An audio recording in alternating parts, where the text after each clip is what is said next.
Jenis barang saya lebih ke kewewangian ya. Kalau saya ambil semua jenis barang di kelas 3, apakah bisa? Karena kelas 3 kan ada banyak jenis barang dan saya pasti akan menambah produk. Nah, ini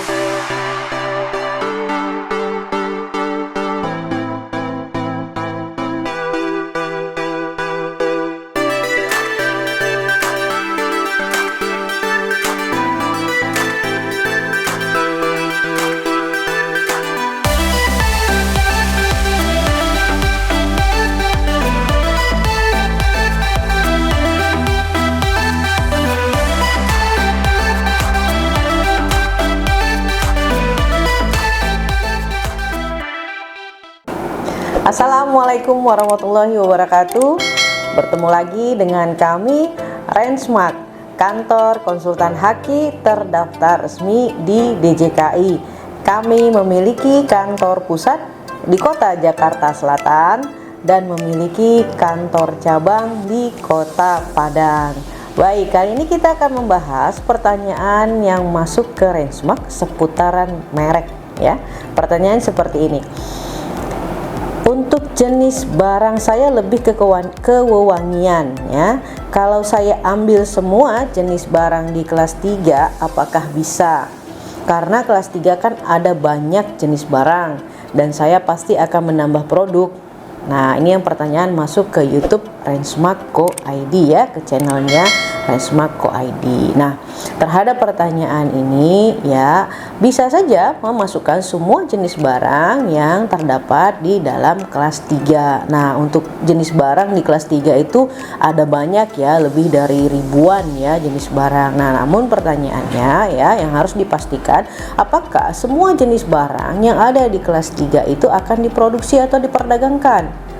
Begitu ya. Jadi kalau misalnya tidak diperdagangkan ya atau tidak diproduksi sebagian jenis barang yang ada di kelas 3, sebaiknya tidak usah dimasukkan. Kenapa? Karena dalam proses pemeriksaan substantif dalam permohonan merek itu akan dicek ya label merek dan jenis barang yang dimohonkan. Nah, tentu kalau misalnya itu banyak, itu akan membutuhkan waktu yang tidak sedikit ya, karena akan dicek satu persatu jenis barangnya. Yang kedua, akan berpotensi nanti mereknya ditolak ya dengan merek yang sudah terdaftar lebih dulu atau dimohonkan lebih dulu untuk barang atau jasa sejenis. Nah, bisa saja ditolak karena sebagian jenis barang yang sebenarnya pemohonnya tidak memproduksi atau tidak memperdagangkannya begitu. Nah, akhirnya kan jadinya di usul tolak mereknya, padahal ada sebagian jenis barangnya yang tidak sejenis. Nah, saran saya ya, saran kami,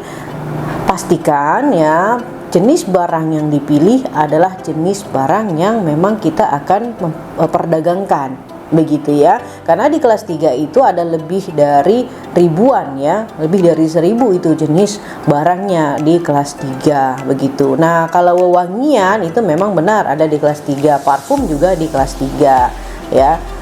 Kemudian kosmetik ya, body scrub itu juga di kelas 3. Nah, pastikan apakah semua jenis barang yang ada di kelas 3 memang akan diproduksi atau diperdagangkan. Begitu. Kalau iya, silahkan dimasukkan, diajukan. Nah, jangan lupa dilakukan pengecekan permohonan mereknya terhadap jenis barang yang akan dilekatkan. Apakah merek itu sudah terdaftar atau belum ya di DJKI. Nah, kalau misalnya sudah ya, saran kita sebaiknya mereknya diganti atau sebagian jenis barangnya yang sejenis tidak dimohonkan. Nah, oleh karena tadi penting, pilihlah jenis barang sesuai dengan barang yang akan diperdagangkan atau yang akan diproduksi saja yang dimintakan perlindungan. Karena perlindungan merek itu sejatinya adalah untuk memohon hak eksklusif terhadap merek yang akan kita perdagangkan, yang kita lekatkan pada jenis barang atau jasa yang akan kita perdagangkan dengan merek yang kita mohonkan begitu ya.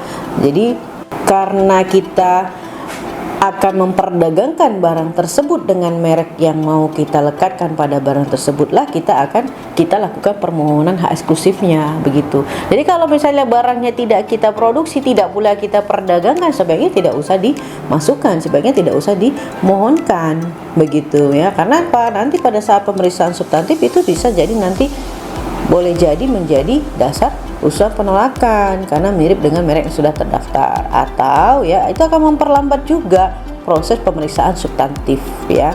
Jadi dalam permohonan pendaftaran merek itu kan ada tahapan yang harus dilalui ya, dari mulai pemeriksaan formalitas, tahap pengumuman, tahap pemeriksaan substantif. Nah, tahap pemeriksaan substantif ini adalah tahap paling inti ya dalam permohonan merek, karena nanti hasilnya adalah permohonan merek kita disetujui untuk didaftar atau ditolak, begitu. Nah, dasar penolakan itu dilihat dari apakah merek yang kita mohonkan memenuhi pasal 20 merek tidak dapat didaftar atau pasal 21 merek yang ditolak, begitu. Nah, salah satu alasan merek ditolak itu di pasal 21 ayat 1 huruf A, yaitu merek ditolak jika memiliki persamaan pada pokoknya dengan merek yang sudah terdaftar atau dimohonkan lebih dulu untuk barang atau jasa sejenis. Nah, ini untuk barang atau jasa sejenis. Nah, gitu ya. Jadi oleh karenanya saran kita ya, silahkan pilihlah jenis barang atau jasa sesuai dengan barang atau jasa yang akan kita perdagangkan atau kita produksi saja ya. Nah, itu akan lebih baik dibandingkan kita memilih semua ya, tetapi kita tidak perdagangkan atau tidak memproduksinya. Nah, ada hal lain juga ketika kita mengajukan permohonan merek dan kita memilih semua jenis barang ya. Jika kita tidak memproduksi atau memperdagangkannya selama 3 tahun berturut-turut di dalam Undang-Undang Merek Nomor 20 Tahun 2016 ya, terhadap merek yang tidak digunakan selama 3 tahun berturut-turut, maka pihak lain dapat mengajukan gugatan penghapusan ya melalui pengadilan ya, mengajukan penggugatan di pengadilan. Nah, ini ya. Oleh karenanya sebaiknya saran kita pilihlah jenis barang atau jasa sesuai yang akan diperdagangkan saja yang dimohonkan, dan itu juga akan mempercepat proses pemeriksaan. Jadi kalau misalnya banyak barangnya ribuan, maka proses pemeriksaan juga akan membutuhkan waktu. Kenapa? Karena yang dicek itu label merek dan jenis barangnya atau jenis jasanya gitu ya. Per jenis barangnya itu yang akan dicek gitu. Bayangkan kalau misalnya ada 3.000 kita pilih ya 3.000-nya itu akan dicek. Nah, tentu itu akan membutuhkan waktu yang lebih lama. Kemudian kalau misalnya diberi, kita tidak memperdagangkannya selama 3 tahun berturut-turut, akan berisiko dapat digugat penghapusan oleh pihak lain. Begitu ya. Demikian kami sampaikan, semoga ini bermanfaat. Assalamualaikum warahmatullahi wabarakatuh.